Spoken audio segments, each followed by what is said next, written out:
इस video lecture में हम चर्चा करेंगे कंडेल नहर सत्याग्रह के विषय में। कंडेल नहर सत्याग्रह परीक्षा के दृष्टिकोण से भी अत्यंत महत्वपूर्ण है। इसके अलावा यह छत्तीसगढ़ के इतिहास में भी एक महत्वपूर्ण स्थान रखता है, क्योंकि यही वो समय था जब छत्तीसगढ़ में इस तरह का सत्याग्रह आंदोलन किया गया था और ये काफ़ी सफल भी रहा था। तो इसके विषय में देखते हैं। तो कंडेल नहर सत्याग्रह जो है, इसका प्रारंभ 1920 में हुआ था।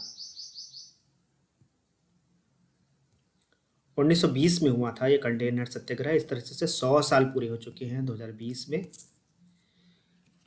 और ये कंडेल नाम का जो ग्राम है ये धमतरी में है, धमतरी जिले में वर्तमान में, उस समय धमतरी में था। तो कंडेल ग्राम जो है धमतरी जिले में, वर्तमान में धमतरी जिले में है। तो कंडेल एक छोटा सा ग्राम था और यहाँ पे एक डैम बना हुआ था, इसका नाम था मॉडल सिल्ली डैम।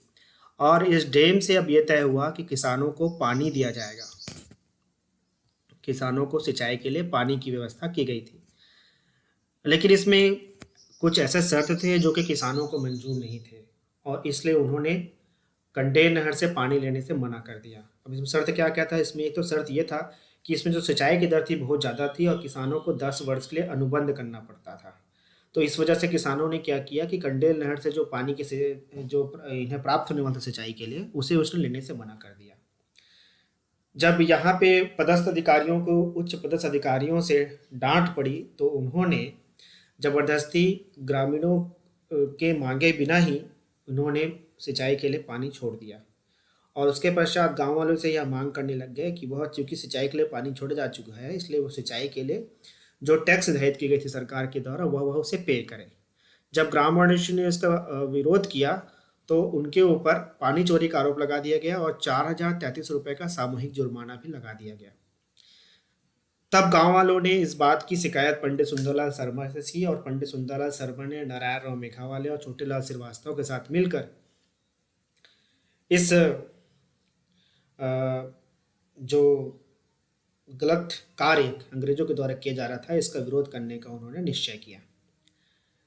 बाद में जब गांव वाले सामूहिक जुर्माना देने पर राजी नहीं हुए तो यह तय हुआ सरकार के द्वारा, अधिकारियों के द्वारा, कि वो गांव वालों के जितने भी मवेशी हैं उसे जब्त कर लेंगे और जब्त करके उसे नीलाम कर देंगे और नीलाम से जो धन प्राप्त होगा उससे इनका सामूहिक जुर्माना वसूल लिया जाएगा। परंतु उन्होंने कई प्रयास किए पशुओं को नीलाम करने का, लेकिन उनका पूरा प्रयास असफल हो गया। इसी बीच ये तय हुआ कि पंडित सुंदरलाल शर्मा जाएंगे कलकत्ता और कलकत्ता में उस समय गांधी जी थे और गांधी जी से भेंट कर वो इस बात की याचना करेंगे कि वो कंडेल नहर सत्याग्रह का जो नेतृत्व है अपने हाथों में ले ले। इस उद्देश्य से जब पंडित सुंदरलाल शर्मा कलकत्ता पहुंचे तो गांधी जी से वहाँ मुलाकात हुई और गांधी जी ने उन्हें इस बात का आश्वासन दिया कि वो कंडेल नहर सत्याग्रह का नेतृत्व करने के लिए स्वयं आएंगे। उल्लेखनीय है कि उस समय तक गांधी जी पूरे देश से पॉपुलर हो चुके थे क्योंकि उन्होंने सफलतापूर्वक चंपारण सत्याग्रह का नेतृत्व संभाला था और उसमें सफलता प्राप्त की थी। तो इस बात की खबर छत्तीसगढ़ में पहुंच चुकी थी कि महात्मा गांधी जो है अत्यंत प्रसिद्ध व्यक्ति हैं और अगर वो कंडेल नहर सत्याग्रह का नेतृत्व अपने हाथों में लेंगे तो निश्चय ही इस सत्याग्रह में उनकी विजय होगी। जब इस बात की सूचना अंग्रेज अधिकारी को प्राप्त हुई तो उन्होंने इस आंदोलन के देशव्यापी हो जाने के डर से ग्रामवासियों के साथ बात करने का प्रयास किया और बात करके पहले जुर्माने की राशि आधी कर दी, फिर 3/4 कर दी और जनता ने जब 3/4 पर भी नहीं माने तो उन्होंने कर को वापस कर दिया। इस तरह से गांधी जी के आगमन के पूर्व ही कंडेल नहर सत्याग्रह अपने उद्देश्यों को प्राप्त करने में सफल हो गया। तो उस समय 1920 के हिसाब से अगर हम देखें तो उस समय के हिसाब से ये काफ़ी सफल आंदोलन था।